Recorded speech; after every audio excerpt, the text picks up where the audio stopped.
안녕하십니까. 12월 17일 한국TV 뉴스 오늘의 헤드라인입니다.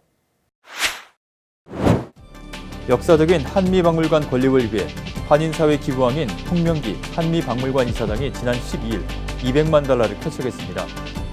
이 자리에서 미셸 문 한미박물관 이사 부부도 50만 달러의 후원금을 추가로 기부하기로 약정하는 등 한미박물관 건립을 위한 후원의 손길이 이어지고 있습니다. 연말이면 어김없이 등장하는 구세군 자선냄비 모금운동이 한인타운에서 한창입니다. 올해는 불경기 탓인지 구세군 자선냄비에 한인들의 기부의 손길이 줄어든 것으로 나타났습니다. 한국 영화 오스카 출품작 기생충이 샌프란시스코 베이 지역 영화 비평가 협회로부터 감독, 각본, 외국어 영화상을 받았습니다. 도널드 트럼프 대통령은 16일 북한에 대해 무언가 진행 중이면 나는 실망할 것이라며 예의주시하고 있다고 거듭 강조했습니다. 청와대가 16일 수도권에 2채 이상 집을 가진 고위공직자에 대해 한 채만 남기고 처분하라고 권고하는 초강수를 뒀습니다. 한국중앙선거관리위원회가 내년 4월 15일에 실시되는 21대 총선의 지역구 예비후보자 등록을 시작했습니다.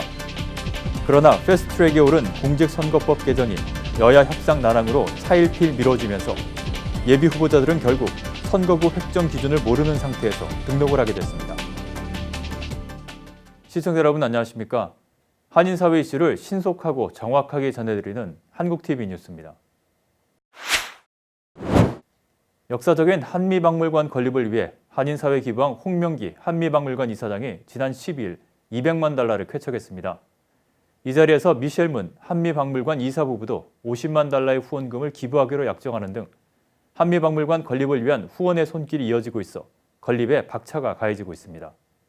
이수연 기자가 보도합니다. LA 한인타운의 한인 이민 역사를 상징하는 자랑스러운 한미박물관 시공을 내년으로 앞두고 한인사회 기부왕으로 불리는 홍명기 한미박물관 이사장을 필두로 한인들의 큰손 후원이 이어지고 있습니다. 지난 12일 한미박물관이 LA 다운타운 조나단 클럽에서 주최한 송년 오찬 자리에서 한인사회 발전에 아낌없는 지원으로 명성이 높은 M&L 홍재단 이사장이자 한미박물관의 홍명기 이사장이 박물관 건립을 위해 200만 달러의 수표를 전달했습니다. 우리나라의 그 문화를 갖다가 진열할 수 있는 그러한 그 뮤지엄이 필요되는 것은 아마 다 여러분들이 절실히 느낄 줄 알고 있습니다. 그래서 또 이를 통해서 우리 차세들에게 그 정체성을 갖다가 키울 수 있는 그런 전당이 되지 않을까 그렇게 생각하는 함으로써 이건 must, 이건 필요한 거예요. 미주류 사회에서 주인의 의식을 갖기 위해서는 우리도 이런 것을 한다는 것을 이제 보여주는 것도 중요하지 않은가 그렇게 생각이 돼요. 예. 홍명기 이사장은 앞서 한미박물관 건립을 위해 50만 달러를 기부했으며 12일 전달된 200만 달러까지 총 250만 달러를 박물관 사업을 위해 기부했습니다. 12일 오찬에는 한미박물관의 이사진과 후원자들, 데이빗 뉴 LA시 4지구 시의원, 박물관 건축 담당자 등 한인 커뮤니티 주요 인사들이 참석해 자랑스러운 한인 역사가 담길 박물관 건립 사업의 순항을 자축했습니다. 이날 LA시를 대표해 데이빗 뉴 LA 시의원과 주정부를 대표해 미구엘 산티아고 가주 하원의원 측은 홍명기 이사장에게 감사패를 전달했습니다. 우리 Dr. 홍명기 회장님이 Korean American Museum 위해서 $2 million donation 했습니다 오늘. 그래서 오늘은 기쁜 마음하고 감사 마음으로 우리 Korean American Museum 이사들한테 하고 우리 Dr. 홍명기 씨한테 기쁜 마음으로 감사드리고 싶어서 참석했습니다. 이 자리에서 미셸 문 한미박물관 이사와 문항업 씨 부부가 박물관 건립을 위해 50만 달러를 기부하기로 깜짝 발표하면서 한미박물관 건립에 힘을 보탰습니다. 미셸 문 이사 부부는 앞서 50만 달러를 기부한 데다 이번에 50만 달러를 추가로 약정하면서 총 100만 달러를 박물관 사업에 기부했습니다. 이날 한미박물관 건축 디자인을 맡은 모포시스의 이의성 건축가와 임성범 한국 대표이사가 참석해 3D 렌더링이 추가된 건축 디자인 프레젠테이션을 선보였는데 한국의 자연경관과 전통미를 LA 한복판에 고스란히 옮겨놓았을 뿐만 아니라 공간의 활용도를 높여 참석자들로부터 감탄을 자아냈습니다. It was designed to bring a piece of landscape and nature from Korea and bring a piece of nature from Korea into LA.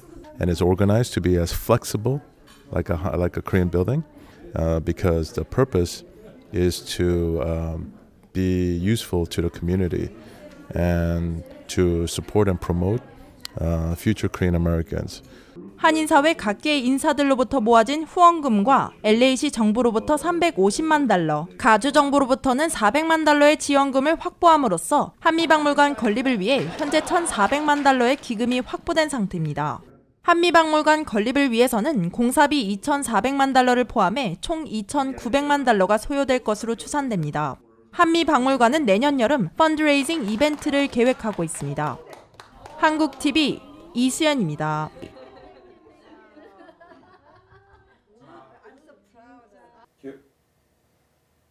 연말이면 한인타운에도 구세군의 자선 냄비가 어김없이 등장을 하는데요. 타운에 구세군 자선 냄비가 등장한 지 한 달이 지났지만 불경기 탓인지 기부금 모금은 예년보다 저조하다고 합니다. 안수빈 기자가 구세군 자선 냄비 현장을 돌아봤습니다.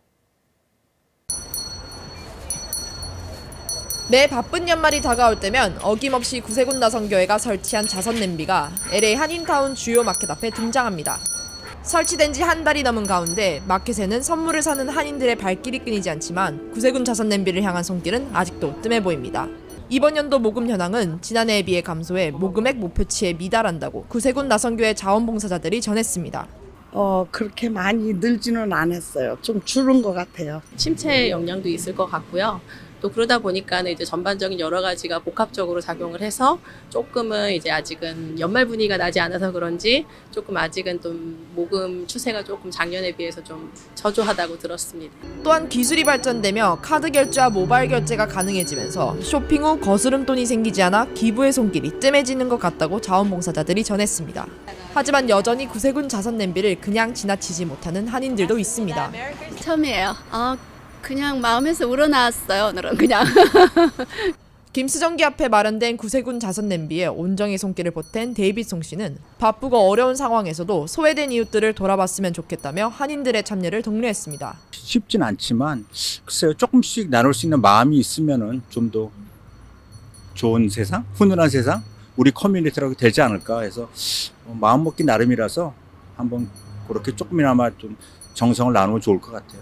지난 11일에는 김수정기 앞에 마련된 구세군 자선 냄비에 익명의 기부자가 $530의 통큰 기부를 해 온정이 식지 않고 있음을 보여줬습니다.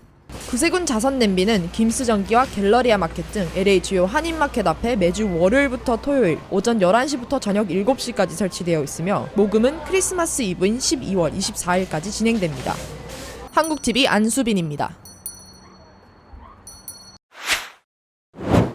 한국 영화 오스카 출품작 기생충이 샌프란시스코 베이 지역 영화 비평가 협회로부터 감독과 각본 그리고 외국어 영화상을 받았습니다. 샌프란시스코 베이 지역 영화 비평가 협회는 16일 2019년 최우수 감독상에 기생충의 봉준호 감독을 뽑았다고 밝혔습니다. 아이리시맨의 마틴 스콜세이지, 원스 어폰 어 타임 인 할리우드의 쿠엔틴 타란티노 등 세계적인 명장들을 제치고 수상했습니다. 기생충은 각본상 부분에서도 결혼 이야기, 페어웰, 나이브스 아웃 등을 제치고 수상 소식을 알렸습니다. 이어 외국어 영화상 부분에선 스페인 출신의 거장 페드로 알모도바르 감독의 페인 앤 글로리를 제치고 수상했습니다. 작품상 부분에서는 아쉽게 원스 어폰 어 타임 인 할리우드의 수상을 놓쳤습니다. 기생충은 전날 시카고 영화 비평가 협회 시상식에서도 작품과 감독, 각본, 그리고 외국어 영화상 등 4개 부분을 휩쓸었습니다. 오늘의 지역 단신 전해드립니다. 한인들이 많이 찾는 마운트 볼디가 폭설과 결빙으로 인한 실종 등 잇단 안전사고로 비상 폐쇄령이 내려진 가운데 수색 작업에 나섰던 구조 요원이 사망하는 사고가 발생해 겨울 산행에 각별한 주의가 요망됩니다. 중범 전과가 없더라도 비윤리적이거나 부도덕한 범죄에 연루된 이민자들은 앞으로 시민권 취득이 어렵게 됐습니다. 2회 이상 음주운전 전력을 가진 이민자들에게 시민권 취득을 허용하지 않기로 했던 이민당국이 이번에는 윤리와 도덕 기준을 대폭 강화해 기준에 포함되지 않는 시민권 신청자에게는 귀화를 허용하지 않기로 했습니다.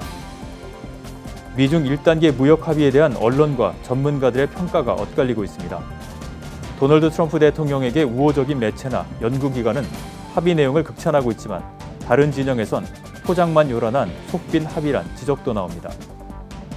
인디애나주 가정집에서 잠자던 4세 어린이가 창문을 뚫고 날아온 총알에 맞아 숨지는 사고가 발생했습니다. 소아과학회가 12년 만에 업데이트한 새로운 자폐증 지침을 발표했습니다. 새 지침은 자폐증을 최대한 빨리 발견해 치료를 일찍 시작할 수 있도록 생후 9개월과 18개월, 30개월 정기검진 때 자폐증 검사를, 생후 18개월, 24개월 때는 특수검사를 시행하도록 했습니다. 다음은 전국 각 지역 단신입니다. 불법 체류자를 포함해 뉴욕의 모든 주민들에게 운전면허증 발급을 허용하는 그린라이트법이 16일부터 시행에 들어갔습니다. 이에 따라 뉴욕주 모든 차량국에서는 16세 이상이면 이민 신분과 상관없이 누구든지 일반 운전면허나 연습 운전면허를 신청할 수 있습니다. 워싱턴 한인 커뮤니티 센터를 연내 마련하기 위해 꼭 필요한 3만 5천여 달러가 13일 하루 만에 모금됐습니다. 이번 모금에는 미주에서 태어난 2세들이 적극 참여했습니다.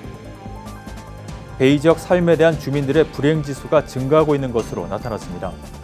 응답자의 53%는 이 지역의 상황이 악화됐다고 답했는데 교통 혼잡과 비싼 생활비, 주택가격, 홈리스를 최악의 불행 원인으로 꼽았습니다. 시텍 국제공항에서 항공권이 없어도 탑승구까지 들어가 배웅을 할 수 있게 됩니다. 시텍 공항은 그동안 시범 운영해온 시텍 공항 방문객 패스를 영구 도입해 여객기 탑승권이 없는 일반인들에게도 게이트까지 갈 수 있도록 허용하기로 했습니다. 최혜원 앵커가 한국 뉴스 전해드립니다.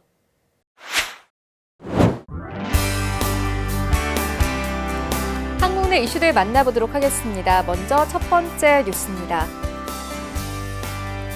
도널드 트럼프 대통령이 북한을 예의주시하고 있다고 거듭 강조했습니다.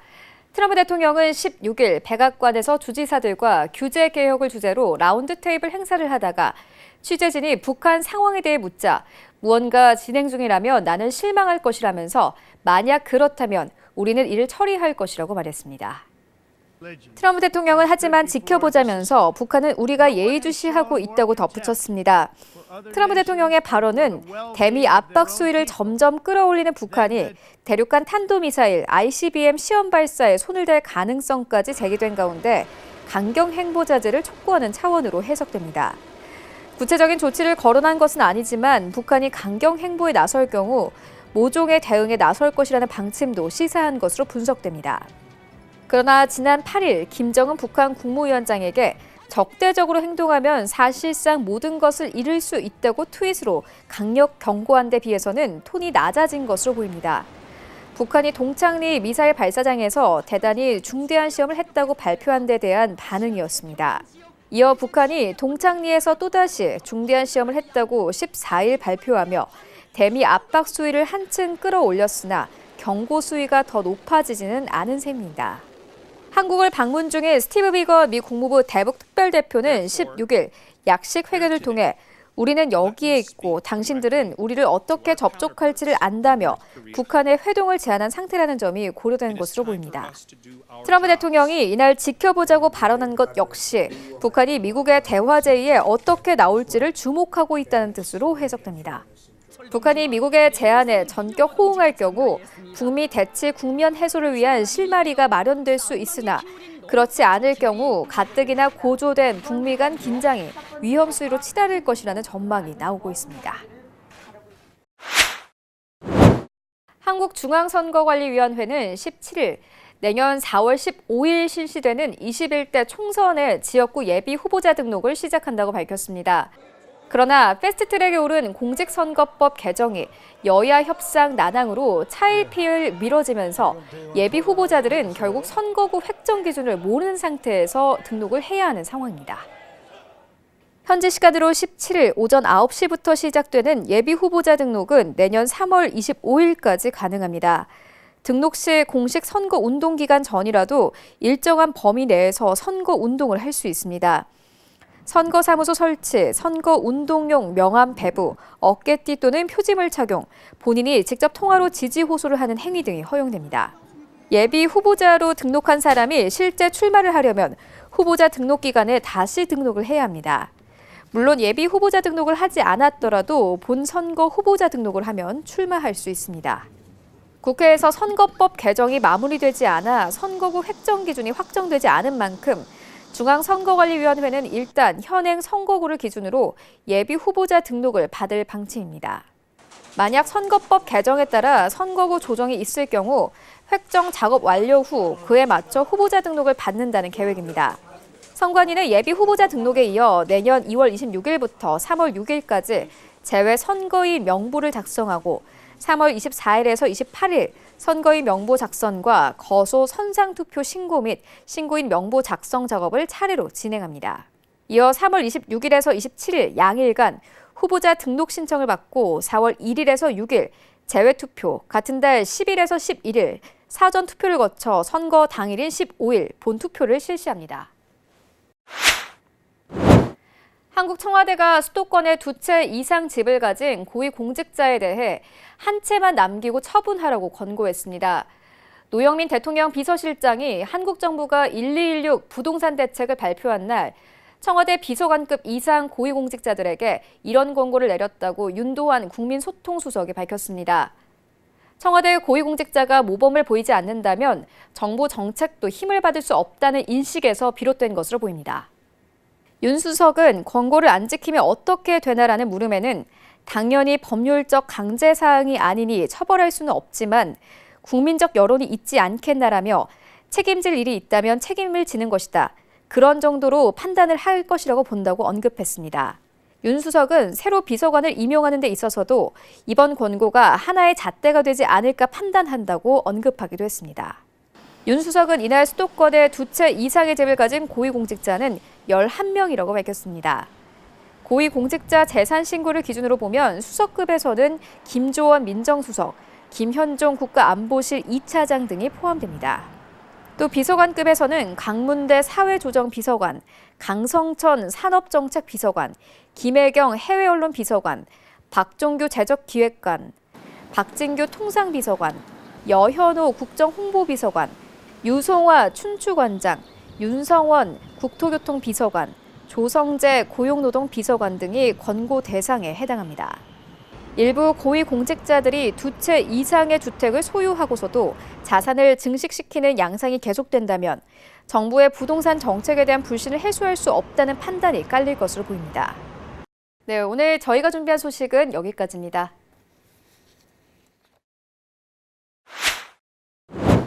오늘의 증권과 날씨, 그리고 항공기 출도착 정보 알려드립니다.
지금까지 한국TV 뉴스 전해드렸습니다. 한인사회 곳곳의 뉴스를 신속하고 정확하게 전달할 수 있도록 최선을 다하겠습니다. 시청자 여러분, 감사합니다.